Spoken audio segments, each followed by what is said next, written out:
Hi, Little Chef. This is day 2 of being on board the Catalyst.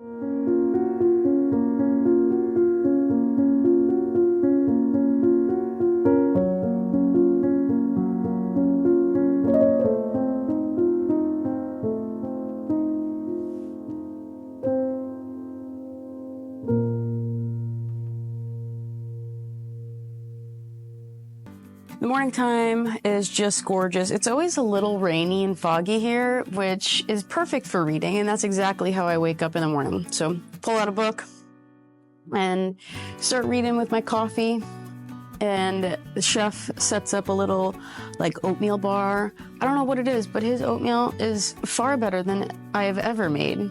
He says he puts olive oil and salt, and I hope I'm not exposing his chef secrets, but olive oil. I gotta start doing that because I normally do butter. So I'm gonna do the olive oil trick, see how it goes. So he has a little oatmeal bar set up with different fruits to put in and nuts and this like puffed rice granola.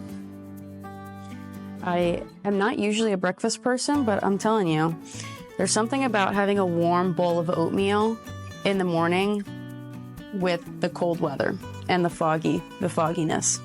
If you can't tell behind me, it's pretty foggy. And so around 7 o'clock, I had some oatmeal, and around 8 o'clock, we decided to go on a hike at Woodsplit, where we were anchored. And it was just this like rocky, beachy area, really cool rocks to find.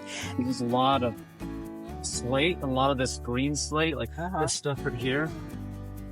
And so that's why we're getting all this really nice flat edges. You don't often see. And pieces of wood. I found a piece of wood that looks like a little mushroom, so I definitely took that back to the boat. We skipped some rocks. We went into the woods a little bit. Bryce made us a little path. It was a little dense forest, and we saw some bear scat in there. As soon as I saw that, I was like, I'm out of here. Gotta go. But no, it was really cool. Is that what I think it is? Yeah, this is some bear scat right here. Oh, I stepped on a bear scat! Is it really? Yeah, that's, No. I don't know, it could be black or brown, but Could have been me. it could have been white. It's hard to say when it's been raining so much, but that's probably... Is it after his morning coffee? It's probably a couple days old. Okay. You know, it's so black and dark like that, it's probably... Once we got through the really wooded area, it opened up, and it was really gorgeous. And again, he showed us all of these plants and like different names of trees. And then they have a bitter aftertaste, so if you're not into trying weird things, I don't recommend it. So what's it Oh called? yeah. Beach greens. Which, these little guys right here? Yeah, They're all these super little- nutritious and are going to give us long life. Exactly, yeah. Okay. I'll try some. And I eat the leaves. They're better when they're young. When they're older, like They've got like a creamy texture almost. Yeah. that red berry that you see up there is on a plant called the Devil's Club. And Oh. maybe if we come over here, we'll get a better look at it. Yeah, I'll point this out to everyone so you can recognize it. But that's a currant berry. You can eat that. So this right here is called baneberry. It's a very poisonous berry out here. Mm. So if you eat enough of them, it could kill you. But yeah, so you can just examine it. So if you see that structure, this leaf type, you can pretty much well guess it's baneberry. If you ever see a red berry that's even closely resembles this, just ask me before you eat it. I'm not putting anything in my mouth that I don't know. Actually, these are pretty good. So this berry right here I can eat. Yeah. Yeah, these currant berries are actually really sweet. Yeah, so these big broadleaf plants are the Devil's Club. So we took about an hour-long hike, got back to the boat.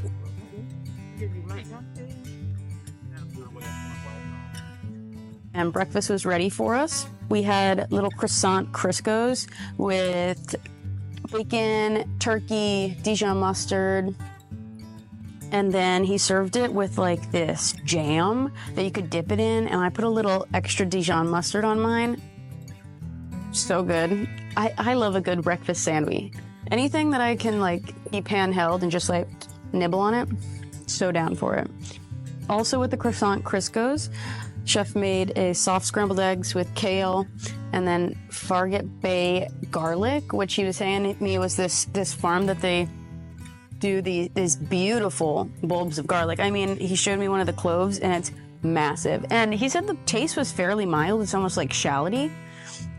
So those were in the eggs along with some basil. It was kind of like a little pesto-y. I loved it.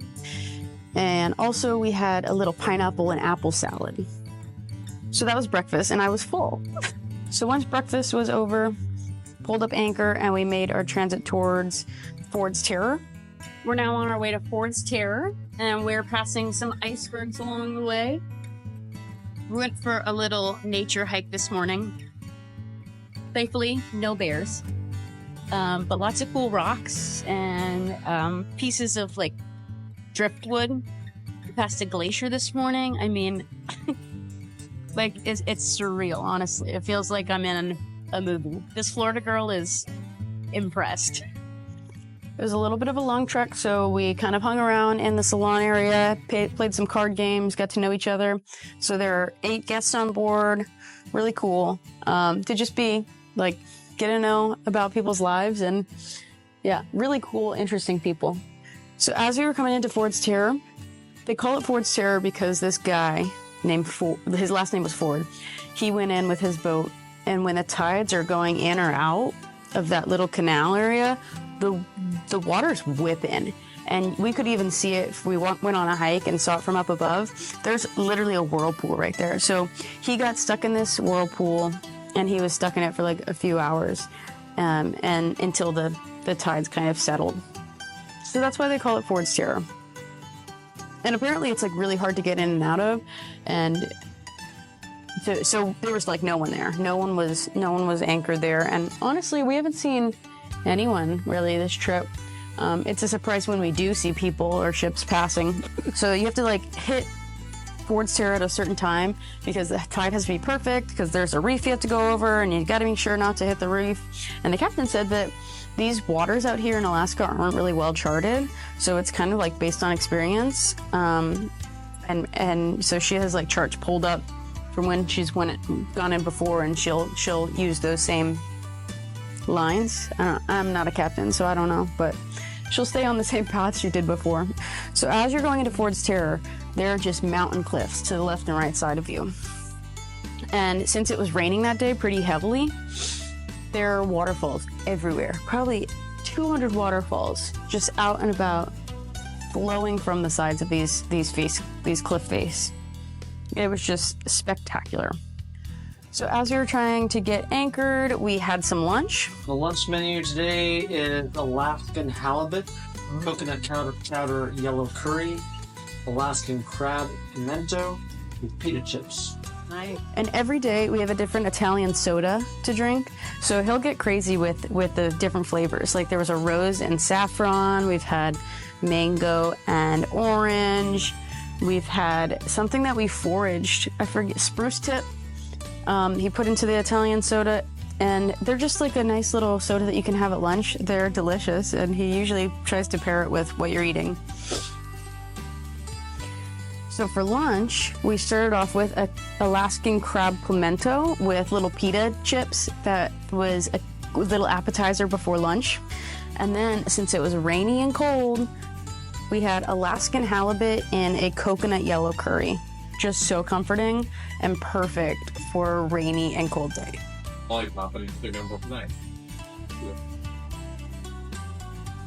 We finally got anchored at Ford's Terror and we decided to all go on a little hike out there. And as we're on this hike, Bryce, the nature guide, is showing us all of these different plants and all of these different types of trees and what's edible, what's not edible. But you know, if you're in the desert, you might see the similar type of bonsai-liking as well. Wow. A winged kelp. And when it dies, it kind of loses all of its color. Wow. And eventually, you know, probably sat up here and dried out and lost its color, then got rained on and got wet. And then this is the holdfast of the kelp. So it attaches to either barnacles or rocks, or in this case, mussel. And so they don't actually have a root system, but they just like hold Cling on to on? whatever they can. Like alien. Basically, like aliens. Type of bog called a muskeg. So the environment's very similar to maybe if you were in the northern part of Alaska, kind of more of a tundra landscape. And what happens is you get a high concentration of water with a really high acidity in the ground.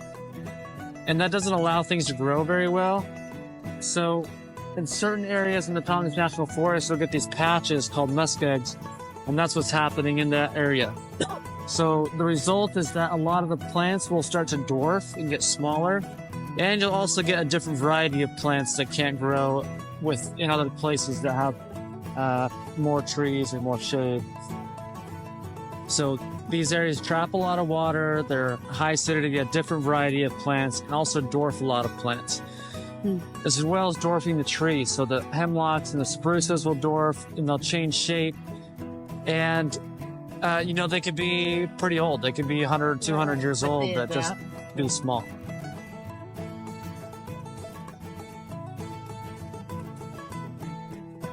Unforgettable lichen. Probably my favorite type of lichen.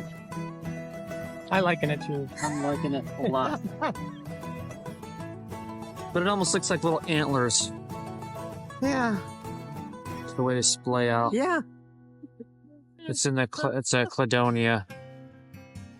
So you can imagine all of this was covered in a glacier, at least this part that we're standing on. Wow. So when the glacier was coming out of Ford's Chair, it was probably kind of cascading over these rocks. And what happens is you'll get a concentration of high velocity water basically boring into one area. There's always water running through the glaciers. And so the glacier will kind of shape a tunnel that'll bore down into some parts of the rock. And what's happened here is the glacier water has just bored a hole. And there's several of them all through here. But almost perfect. So depending on the elevation of the water and, what the time frame of the tidal change is, these whirlpools can get pretty big and pretty fairly ferocious. So the reason they call it Ford's Terror is because when John Muir was in the area, one of his buddies was coming in here on a rowboat. At the time, there was still a glacier back there, and when he took his rowboat in, he got caught in a whirlpool, and he was trapped in there with the ice for, I don't know the exact time, but it was a while, probably a couple hours until he was able to get free when the tide relaxed a bit, and he was able to get out. So that's why they call it Ford's Terror. I think his last name was Ford. Okay.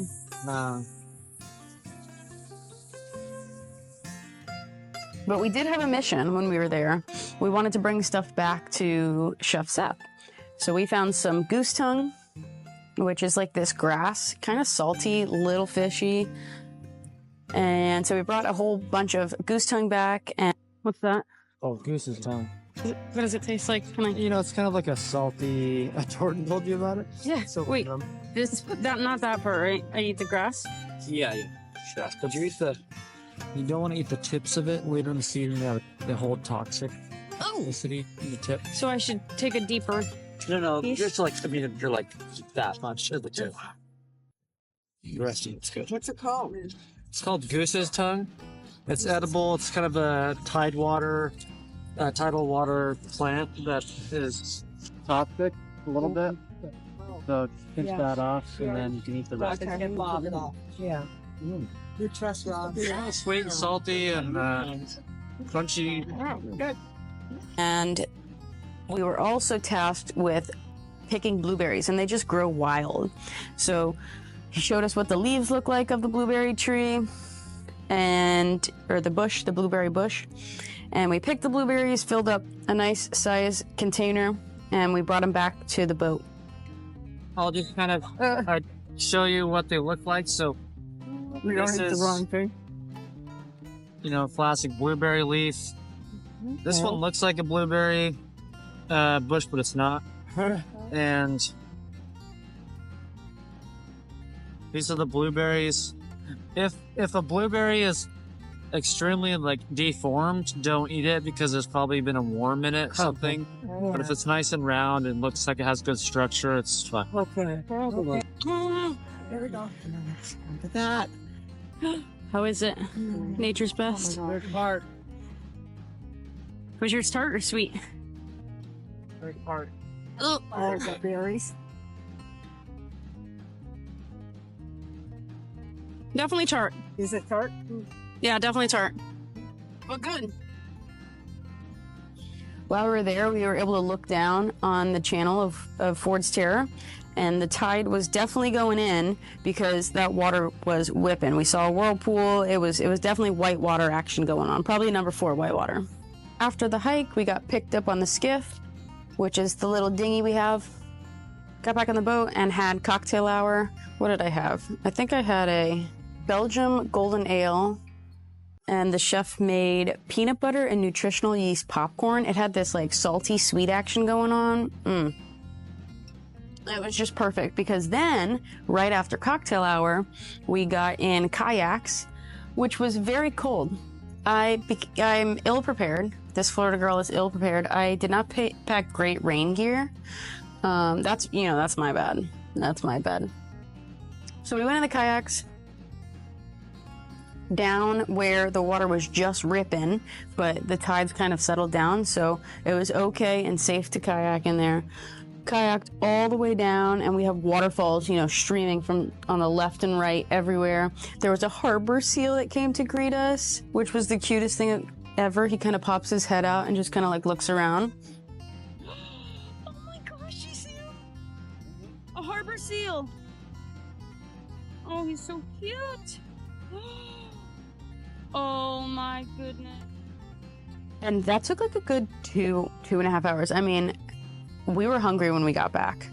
It was a good amount of work, but the waterfalls were just incredible. And there was kind of this one waterfall where we went around a bend, and you couldn't see it at first, but as soon as you hit that corner, it just went back into this like dark, narrow canal, and there was a monster of a waterfall that was just incredible.